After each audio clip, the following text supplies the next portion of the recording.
इस 20वें दिन के उपवास के समय हम सब एक बार फिर प्रभु यीशु की संगति में आए हैं कि हम कुछ नई बातें सीखें, आत्मिक बातें सीखें जो परमेश्वर हमें सिखाना चाहता है।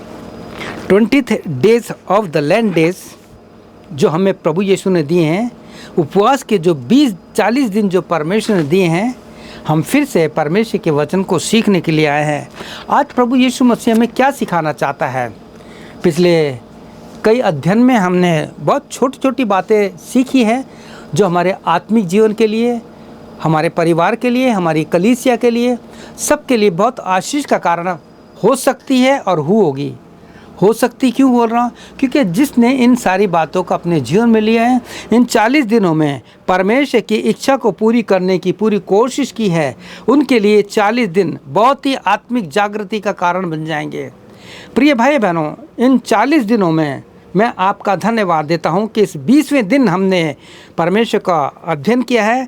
The 20th days of the land days, उपवास के 20वें दिन में आज हम फिर परमेश्वर के उस वचन को जो हमारी आत्मा के लिए, हमारे जीवन के लिए बहुत ही आशीषमय हैं और हो सकते हैं, उन्हें हम अपने जीवन में सीखेंगे। आइए हम प्रार्थना करते हैं। प्रभु, आज के इस महत्वपूर्ण वचन को आपके हाथों में सौंपता हूँ और मैं चाहता हूँ प्रभु यीशु मसीह जो वचन जो ने दिया है, ये मेरे बुद्धि ज्ञान से नहीं है, ये आपने पवित्र आत्मा के द्वारा मुझे सिखाया है। जैसा तू सिखाता है और जैसा मैं सीखता हूँ, ऐसा ही मैं इस माध्यम के द्वारा, इस वीडियो मिनिस्ट्री के द्वारा प्रभु लोगों तक भेज देता हूँ। हालांकि मेरे पास वो सारे साधन नहीं हैं, जितना भी है प्रभु सिंपल रूप में, साधारण रूप में इस वचन को लोगों तक प्रभु भेज देता हूँ। अब ये उनके ऊपर है कि वो किस प्रकार से इस वचन को अपने जीवन में लेते हैं। पवित्र आत्मा हर एक मेरे सुनने वाले भाई बहन, बच्चे जवान, पवित्र आत्मा उनके दिल और दिमाग को खोल देना कि आज का वचन उनके लिए बहुत आशीष का कारण बन जाए और इस बात को समझ सके हम परमेश्वर की सारी बातों को कैसे समझें।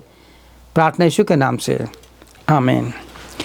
प्रियो, आज का जो वचन मैं आपके साथ शेयर करना चाहता हूँ, बांटना चाहता हूँ अध्ययन के रूप में, तो वो इस प्रकार से, in these 40 days how to know the will of God, या गॉड्स विल, हम परमेश्वर की इच्छा को कैसे जानें। दोबारा बोलना चाहता हूँ, इन 40 दिनों में कैसे हम परमेश्वर की इच्छा को जानें, या हम कैसे समझें कि प्रभु यीशु की मेरे लिए क्या इच्छा है। जबकि परमेश्वर ने अपने वचन में बहुत कुछ कहा है। जब आप द बुक ऑफ जरमाया 29:11 पढ़ेंगे, कहता I know the plan for you, कहता जो कल्पना मैं तुम्हारे लिए करता हूँ उन्हें मैं जानता हूँ, वो हानि की नहीं लाभ की है, अंत में तुम्हारी इच्छा पूरी होगी। कितनी सुंदर बात है। तो आइए आज हम इन 40 दिनों में परमेश्वर की उस आज्ञा को जो परमेश्वर ने हमें दी है, हम उनको अपने जीवन में लेंगे। प्रिय भाई बहनों, जब आप परमेश्वर के इस वचन को जो लूका 10 उसके 30 से 37 में पढ़ेंगे, तो आप इस वचन को आप 30th वचन में पढ़ रहा हूँ, जहाँ लिखा है, यीशु ने उत्तर दिया कि एक मनुष्य यरूशलेम को जा रहा था। अब ये उस समय का वर्णन है कि हम परमेश्वर की इच्छा को कैसे जाने, how to know God's will, how to know the will of God, इसको कैसे जाने। प्रभु यीशु के समय में बहुत से ऐसे लोग थे जो प्रभु यीशु के इन सारे दृष्टांतों को समझ नहीं पाते, इवन दो उसके चेले भी नहीं समझ पाते थे। लेकिन प्रभु यीशु मसीह के साथ वो जब अकेले में जाते थे, तब प्रभु यीशु उनको समझता था। अगर आपको बाइबल को समझना है तो आपको लमती 6:6 के अनुसार, ये मेरा फेवरेट वचन है क्योंकि इसको मैं फॉलो करता हूँ और मैंने किया है और करता रहूँगा। तो यहाँ पर लिखा है कि प्रभु यीशु मसीह अपने चेलों को एकांत में समझाते थे। अगर आपको परमेश्वर के इस पवित्र शास्त्र को समझना है तो एकांत में जाके पढ़िए। आपको पता है यिर्मयाह 33:3 में क्या लिखा है? वहाँ लिखा है कि मुझसे प्रार्थना कर तो मैं तेरी सुनकर तुझे बड़ी बड़ी बातें, ऐसी गूढ़ बातें, गहरी बातें बताऊंगा जिन्हें तो अभी नहीं समझता। बस एक ही बात है कि हमें एकांत में जाना पड़ेगा। अब यहाँ पे प्रभु यीशु मसीह एक दृष्टांत बता रहा है। इस दृष्टांत में आपको बहुत कुछ मिलेगा। इस दृष्टांत में आप अपने आप को रख सकते हैं। इसके द्वारा आप अपने जीवन के बारे में समझ सकते हैं। मेरी बहन, मेरे भाई, मेरे बच्चों, ये दृष्टांत आपके जीवन में क्रांति ला सकता है, एक टर्निंग पॉइंट ला सकता है। तो प्रिय भाइयों, यहाँ लिखा है कि जब ये सारी बातें हो रही थी तो यीशु ने उनको, क्योंकि ये बहुत बड़ा चैप्टर है, मैं उनको नहीं पढ़ूंगा, आप खुद लूका 10 उसको पढ़ लेना। तो यहाँ 30 वचन में प्रभु यीशु ने उनसे कहा, उत्तर दिया, यीशु ने समझाया कि एक मनुष्य था जो यरूशलेम से यरीहो क्यों जा रहा था। ठीक है, आगे क्या हुआ कि डाकुओं ने घेर कर उसे पकड़ लिया और मार पीट कर उसे अधमुआ छोड़कर चले गए। अब यहाँ पे हम चढ़ते हैं कि वो व्यक्ति यरूशलेम को छोड़कर यरीहो की ओर जा रहा है। इसको हम बाद में समझेंगे। जब आप और मैं या हम प्रभु यीशु की संगति को छोड़ के संसार में जाते हैं, तो जैसे उन डाकुओं ने उसको पकड़कर उसे लूट लिया, उसे मारा, उसे घायल कर दिया, ठीक इसी प्रकार से जब आप और मैं या हम अपने प्रभु यीशु की संगति से दूर जाते हैं तो हमारे जीवन में पहला वचन आता है यूहन्ना 10:10 में, जो यीशु ने अपने मुंह से कहा कि चोर किसी और काम के लिए नहीं आता, वो दुष्ट और किसी काम के लिए नहीं आता, चोरी करने, घात करने और मारने के लिए आता है। आपको लूट लेता है, आपकी आत्मिक शांति को लूट लेता है, आपके पवित्रता को खत्म कर देता है। आपके जीवन में जो शांति है, आपके परिवार में जो शांति है, परिवार में कोई एक बच्चा या कोई ऐसा व्यक्ति, पति या पत्नी होती है जिनके कारण घर की शांति खत्म हो जाती है, तो वो कौन है? ये वो लोग हैं जो परमेश्वर यानी यरूशलेम या परमेश्वर प्रभु यीशु की संगति को छोड़कर यरीहो संसार में जब जाता है तो उसके साथ कुछ अच्छा नहीं होता। ठीक है, इतना समझ गए। आगे पढ़ते हैं। अब क्या हुआ उस घायल के? आपको सब पता है, मसीह समाज में बच्चों को संडे स्कूल से पढ़ाई जाती है, लेकिन आज इसको आपको कुछ आत्मिक गहरी बात बताने के लिए प्रभु यीशु ने मुझ मिट्टी को खड़ा किया है, ताकि हम जब जितनी भी मिट्टियाँ इस वचन को सुन रही हैं हम तैयार हो जाएं। अब क्या हुआ? 31वां वचन, और ऐसा हुआ कि उसी मार्ग से एक याजक जा रहा था। हम याजकों की बहुत बड़ी जिम्मेवारी है। आज के समय में याजकों का क्या हाल है? प्रिय भाइयों, मुझे दुख होता है, मैं मेथोडिस्ट चर्च का पास्टर था, आज यहाँ पे भी प्रभु का सेवक हूँ, लेकिन आज मेरे पास बहुत से लोग हैं जो मेथोडिस्ट के मेंबर हैं, जो CNI के मेंबर हैं। वो ऐसी न्यूज़ भेजते हैं कि पढ़ने के बाद, मैं उनका नाम नहीं लूँगा यहाँ पे, ना उसको जिक्र करना चाहता, क्योंकि आई एम नॉट जज, वो अपना न्याय करेंगे। किस प्रकार से मिशन की ज़मीनें, चर्च की बिल्डिंग, ये सारी कैसे बेची जा रही है? ये कौन बेच रहा है? ये वो लोग हैं जो यरूशलेम को छोड़कर यरीहो की तरफ जा रहे हैं। ये वो है जिन्होंने एक समय अध्ययन किया था, जिन्होंने एक समय बाइबल को सीखा था, अब वो उसको छोड़ करके संसार में चले गए। क्यों? हमें अपने बच्चों के लिए कुछ करना है। हम तो चले जाएंगे, कम से कम इस बहाने के लिए कुछ छोड़ के चले जाएंगे। प्रिय भाई बहन, लिखा है कि एक याजक जा रहा था, परंतु उसे देख के कतरा कर चला गया। आज कलीसिया में बहुत से लोग आत्मिक रूप से भूखे हैं, लेकिन प्रिय भाई बहनों, हम उनकी चिंता करते हैं क्या? लेकिन हम उन्हीं के घर जाते हैं जहाँ हमें आदर मिलता है या जहाँ से हमें कुछ मिलने की आशा होती है। प्रिय भाई बहनों, परमेश्वर का वचन आपको बता रहा है, प्रभु यीशु मसीह इस दृष्टांत के द्वारा बहुत बड़ी बात बता रहे हैं। दूसरा, इसी रीति से एक लेवी उस जगह पर आया, वह भी उसे देखकर कतरा के चला गया। ये लेवी हर प्रकार के काम करने वाले, ऐसे लोग तो कह गए मरता है तो मरने दो यार, अपन क्यों इनके काम में फंसे। अब यहाँ पे प्रभु यीशु मसीह तीसरे में, वो जो धर्म के अगुए थे ना, और उसके चेले भी थे, वो सब सुन रहे हैं, क्योंकि परमेश्वर से प्रभु यीशु मसीह ने जिस समय बात पूछी गई थी, परमेश्वर उनको जवाब दे रहा है, और यीशु मसीह सिंबॉलिक रूप में, इनडायरेक्ट में क्या कह रहा है? क्या कहता है प्रभु परंतु एक सामरी यात्री, अब यहाँ यीशु को देखते हैं एक सामरी के रूप में। आप जानते हैं ना, यहूदी लोग, फरीसी लोग जो धर्म के ठेकेदार थे, अगुवे थे, वो सामरियों से कोई संबंध नहीं रख सकते थे। आप जब 4 अध्याय यूहन्ना का पढ़ेंगे तो लिखा है कि यीशु को सामरियों से होकर जाना जरूरी था। क्यों?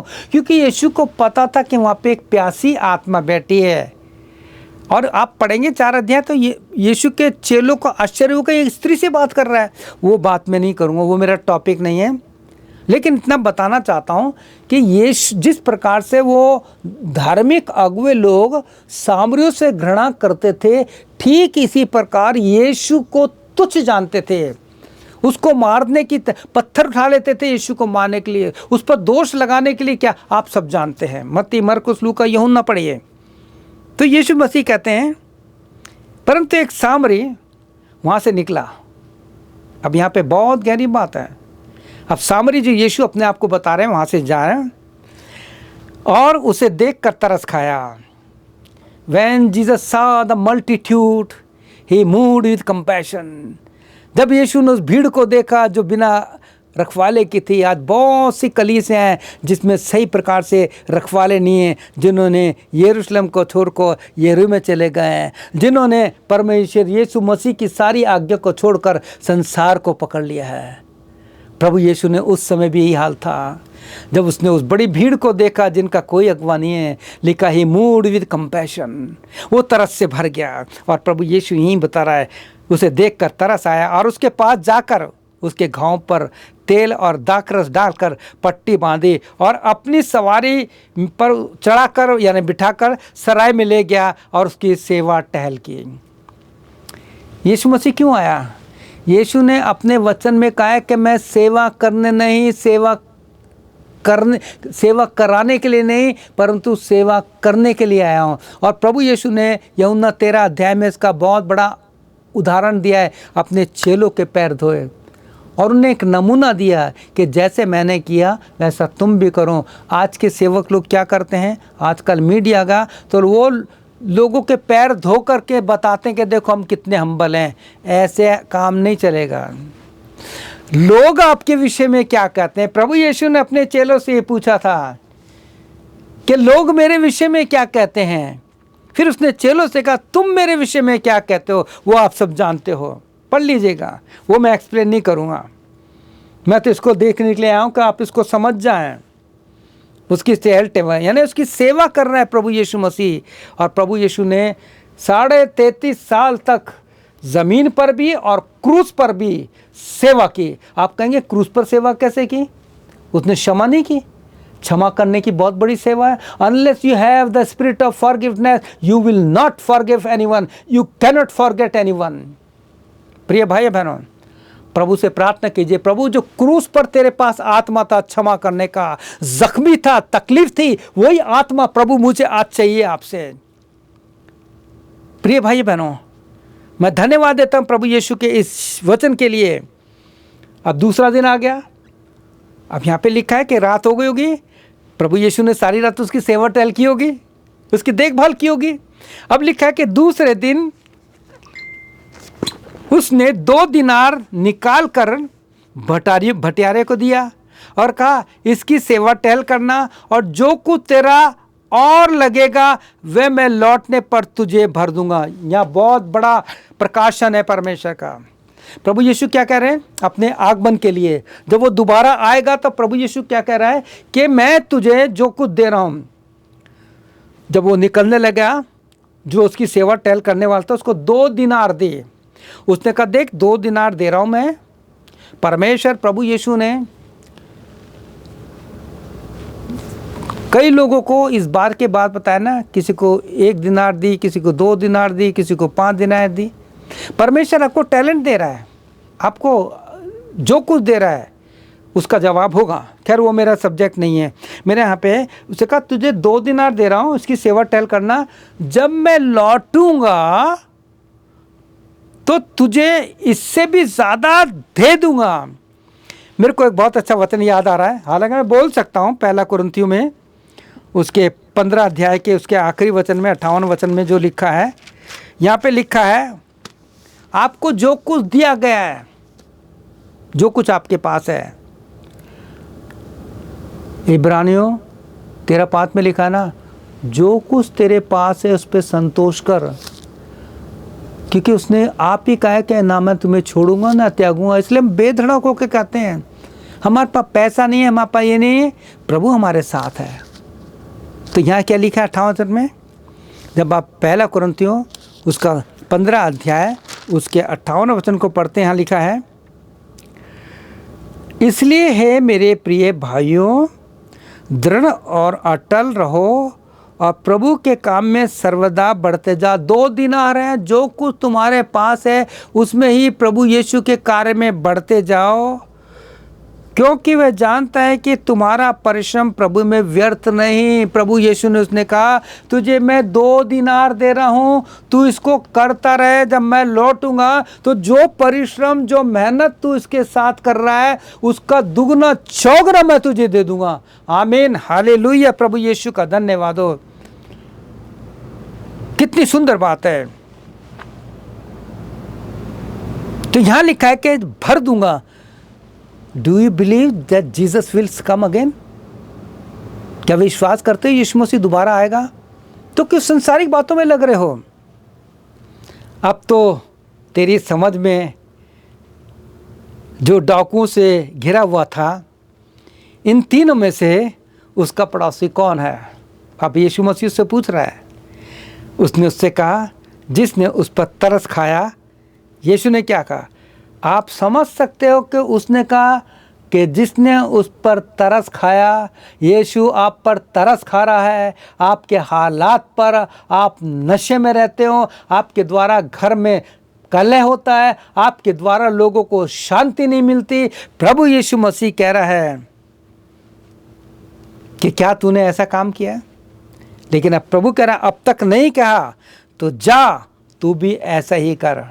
प्रभु यीशु मसीह आपको जैसा यीशु ने करके दिखाया वैसा यीशु आपसे कह रहा है कि तू ऐसा ही कर। अब तेरी समझ में बता, अच्छा पड़ोसी कौन है?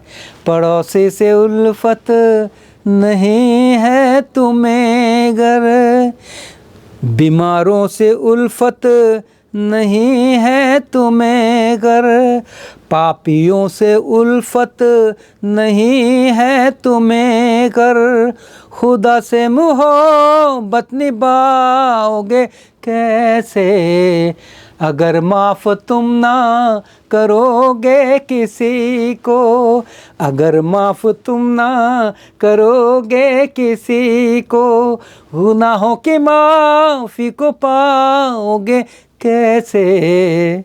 कितनी सुंदर है। प्रभु ने कहा, तेरी समझ में कौन उसका पड़ोसी है? उसने कहा, जिसने उससे प्रेम किया, जिसने उस पर तरस खाया। आप भी जाइए आज से ही, इन 40 दिनों में जो सीखा है, नॉट ओनली इन 40 डेज, परंतु 40 दिन के बाद आपके आखिरी सांस तक लोगों को क्षमा कीजिए, लोगों से प्रेम कीजिए और उनको वो प्रभु यीशु मसीह का वो प्रेम दिखाइए जो प्रभु यीशु ने आपके लिए दिखाया। और प्रभु ने कहा, जब मैं आऊँगा तो तेरा परिश्रम व्यर्थ नहीं होगा, तुझे सब कुछ भर दूंगा। हालेलुया। प्रिय भाई बहनों, हमने यहाँ तक इस चीज़ को देख लिया कि हमें इन सारे कार्यों को करने के लिए क्या चीज़ चाहिए। हम ये सब कब कर सकते हैं? सवाल ये उठता है, जब तक कि हमारे जीवन में फिलिपियो 2:5 नहीं होगा। आप जानते क्या लिखा है? इंग्लिश में बहुत सुंदर है, हिंदी में इसका अर्थ अलग है, हिंदी में ही बताऊंगा, लेकिन इंग्लिश में मुझे बहुत अच्छा लगता है। इंग्लिश ट्रांसलेशन बहुत अच्छा है। Let this mind be in you which was also in Jesus Christ. कहता है, जैसे यीशु मसीह का स्वभाव था वैसा तुम्हारा भी हो। यीशु का स्वभाव तरस खाने वाला, यीशु का स्वभाव पाप के मार्ग से पे जा चुके हैं उनको संभालना। शैतान ने जिनकी शांति भंग कर दीजिए, शैतान ने जिनको लूट लिया है उनको दोबारा परमेश्वर के लिए प्रॉस्पर करना, आत्मा में उनको बढ़ाना। तो इस चीज़ को हमने देखा। और प्रिय भाई, ये तभी होगा जब आपके और मेरे जीवन में प्रभु यीशु का वो आत्मा होगा, जैसा पहला कुरिन्थियों उसके 2:15 में लिखा है कि आत्मिक जन सब कुछ जांचता है परंतु वह किसी से जांचा नहीं जाता। और प्रभु यीशु मसीह कहते हैं अगर आप में प्रभु यीशु मसीह का माइंड आ गया, प्रभु यीशु मसीह की समझ आ गई है, तो हर एक आत्मिक हित की चिंता करना जो आपको मिलेगा। फिलिप्पी 2:8-4 में हर एक अपनी हित की नहीं परंतु दूसरे की भी चिंता करे, दूसरे के हित की भी चिंता करे, जैसा मसीह का स्वभाव था वैसा तुम्हारा भी हो। आइए हम इस मैसेज के दूसरे पार्ट में जाएंगे। बहुत सुंदर बात है। वो व्यक्ति यरूशलेम से यरीहो की ओर जा रहा था। अब यरूशलेम का पहले अर्थ समझते हैं, फिर यरीहो का अर्थ समझते हैं। यरूशलेम का अर्थ है ये शांति का नगर है। आप बताइए, आप शांति चाहते हैं? क्या आपको प्रभु यीशु की वो शांति चाहिए? क्योंकि Jesus is the prince of peace, Jesus is the giver of peace and Jesus is the author of peace. He is all in one.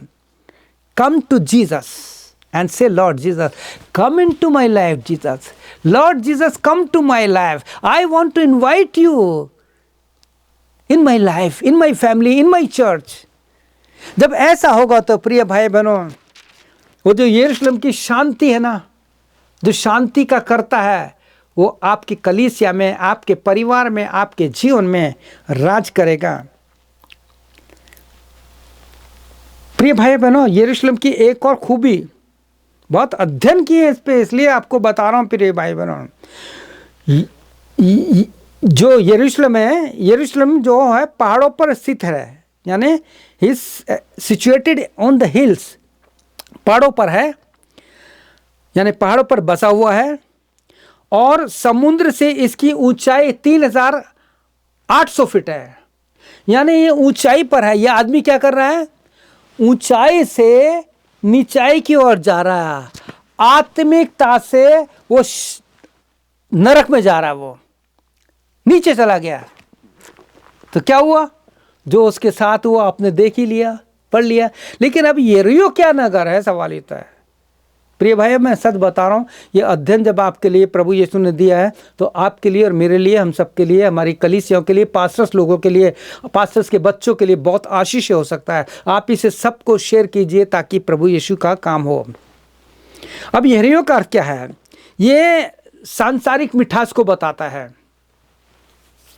क्योंकि यहाँ खजूर के पेड़ बहुत हैं। इतने खजूर के पेड़ पाए जाते हैं कि लोग उस ऊंचाई को छोड़कर नीचे उस मिठाई को प्राप्त करने के लिए जाते हैं। आज दुनिया में लोग परमेश्वर प्रभु यीशु की स्थान को छोड़ करके संसार में, इस मिट्टी में, ज़मीन पर अपने शांति को ढूंढने की कोशिश कर रहे हैं। इस मिट्टी से बने हुए मकानों में अपनी शांति, अपने बच्चों के लिए शांति और जीवन ढूंढने की कोशिश कर रहे हैं। यदि मनुष्य सारे जग को प्राप्त करे और अपने प्राण की हानि उठाए तो उसे क्या होगा? If man gain whole world and loses his own soul, what shall be the profitable? क्या कारण होगा? तो यह लिखा है, ये व्यक्ति जा रहा है। अब देखिए, यरीहो यरूशलेम से 825 फीट नीचे है। कितना नीचे चला गया, अर्थात समुद्र की गहराई के करीब निचले स्थान में, समुद्र की गहराई के करीब निचले स्थानों में है यरीहो। और यरीहो नगर जो था बाइबल के अनुसार एक शापित नगर था। ये शांति से शाप की ओर जा रहा है। आज बहुत से लोग, बहुत से पास्टर, बहुत से सेवक लोग, बहुत से परिवार के लोग आशीष को छोड़कर शाप की तरफ जा रहे हैं। प्रिय भाइयों बहनों, ये जो वचन आपके पास पहुंच रहा है, इस मिट्टी में से निकलने वाले ये वचन को, उस मिट्टी में जो आप तक पहुंचेगा, इसे ले लीजिए ताकि परमेश्वर की महिमा हो। ये यरीहो जो नगर था, ये शापित नगर था। कैसे था? आपको बाइबल से यहोशू 6 उसका 26 वचन पढ़ता हूँ। The book of Joshua chapter 2 and 26।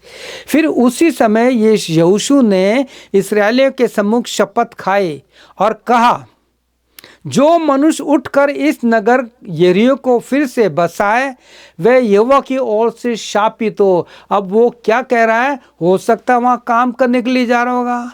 उसने सोचा होगा कि यार शांति के नगर में तो कुछ नहीं मिला, चलो वहीं जाके कुछ करते हैं। तो हुआ क्या? लुट गया, खत्म हो गया, घायल हो गया। आज ऐसी हालत बहुत से लोगों की है। प्रिय भाइयों बहनों, किस प्रकार से शपथ खाकर कहा कि जो मनुष्य उठकर इस नगर यरीहो को फिर से बचाए वो यहोवा परमेश्वर के से शापित हो। जब वह उसकी नींव डाले तब तो उसका जेठा पुत्र मरेगा, और जब वह उसके फाटक लगवाए तब उसका छोटा बेटा मर जाएगा। दूसरा राजा। अब इसका परिणाम देखिए, पुराने नियम में किस प्रकार से कहा जाता था वो पूरी हो जाती थी। पहला राजा 16, उसका 34, फर्स्ट किंग 16:34। उसके दिनों में बैतलवासी हियेल ने यरीहो को फिर बसाया। जब उसने उसकी नींव डाली तब उसका जेठा पुत्र अबीराम मर गया। जब उसने उसके फाटक खड़े किए तब उसका लहुआ छोटा पुत्र जो था सगुब वो मर गया। ये यहोवा के उस वचन के अनुसार जो उसने नून के पुत्र यहोशू के द्वारा कहा गया था। प्रिय भाइयों बहनों, जो कुछ यहोशू के द्वारा कहा गया था वो पूरा हुआ, और यीशु मसीह इस दृष्टांत के द्वारा, इस घटना के द्वारा बता रहे हैं कि वो व्यक्ति यरूशलेम को छोड़कर, शांति के नगर को छोड़कर, जो ऊंचाई पर था, जाके लिखा मैं अपनी आंखें पर्वतों की ओर लगाऊंगा, वो पर्वतों को छोड़ करके शापित नगर की ओर जा रहा है। और क्या हो गया? अगर आप और हम में से कोई ऐसा व्यक्ति है, अगर कोई ऐसा व्यक्ति है, इसको सुनने के बाद मैं आपसे कहना चाहता हूं कि प्रभु यीशु आपको और मुझको परमेश्वर आत्मिक ऊंचाई पे लेना चाहता है। इसलिए हमने देखा था कि इन 40 दिनों में हम परमेश्वर की इच्छा को कैसे जान सकते हैं। तो बड़े संक्षेप में, एक कहानी के रूप में, एक दृष्टांत के रूप में जो यीशु ने कहा था उसके बारे में आपको समझाने की कोशिश की है। अगर आप समझ गए हैं तो आइए मेरे साथ इस समय प्रार्थना कीजिए, पश्चाताप की प्रार्थना। मैं भी आपके साथ पश्चाताप की प्रार्थना करता हूँ, क्योंकि मैं भी आपके समान मनुष्य हूँ। कहीं ऐसा ना हो कि 70 साल पूरा करने के बाद मैं भटक जाऊं, गिर जाऊं। आप और हम आइए सब मिलके प्रार्थना करते हैं इस वचन के द्वारा। क्या आप मेरे साथ प्रार्थना करेंगे? तो मेरे पीछे बोलिए, प्रभु यीशु मसीह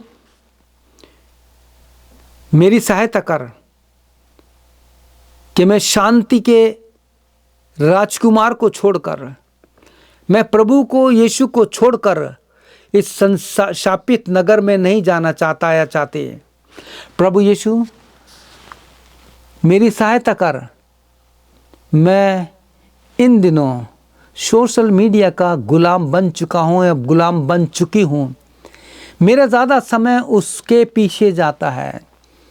फ़ोटो को एडिट करना, अपनी फ़ोटो में डालना, जबकि प्रभु यीशु आज तूने बताया है कि हमें जो कुछ दिया गया है उसे हमें यीशु के लिए, आत्मा बचाने के लिए करना है। आत्मा के लिए तरस खाना है, क्योंकि जब तू लौटेगा तो हमारे परिश्रम के अनुसार तुम्हें प्रतिफल देगा।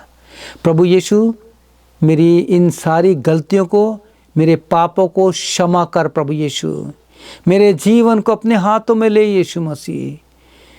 प्रभु यीशु मेरे पति को, मेरी पत्नी को, मेरे बच्चे को, मेरे पास्टर को, हमारी कलीसिया को प्रभु यीशु शांति से भर दे।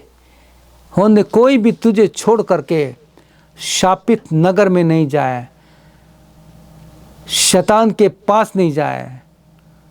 प्रभु यीशु हमारे पापों को क्षमा कर, मेरे पापों को क्षमा कर, मेरे जीवन को अपने हाथों में ले, क्योंकि मुझे तेरी ज़रूरत है, मुझे तेरी सहायता की ज़रूरत है। यीशु मेरे जीवन में यशाया 41:13 को पूरी कर। कि अपने धर्म में दाहिने हाथों से मुझे थामे रहना, मेरी सहायता करना। प्रार्थना यीशु के नाम से, आमीन। मैं धन्यवाद देता हूँ कि आपने इस वचन के द्वारा काफ़ी कुछ समझ लिया है। तो आइए हम आज से ही यरूशलेम में रहें, उस शांति के नगर में रहें, शांति के राजा यीशु मसीह के चरणों पर अपना जीवन बिता दें। प्रभु यीशु मसीह आपको आशीष दे। May God bless you. शांति का परमेश्वर यीशु मसीह आपके साथ, आपके परिवार में और आपके जीवन में बराबर बना रहे। क्या आप बोलेंगे मेरे साथ? आमीन, आमीन और फिर आमीन। मे गॉड ब्लेस यू।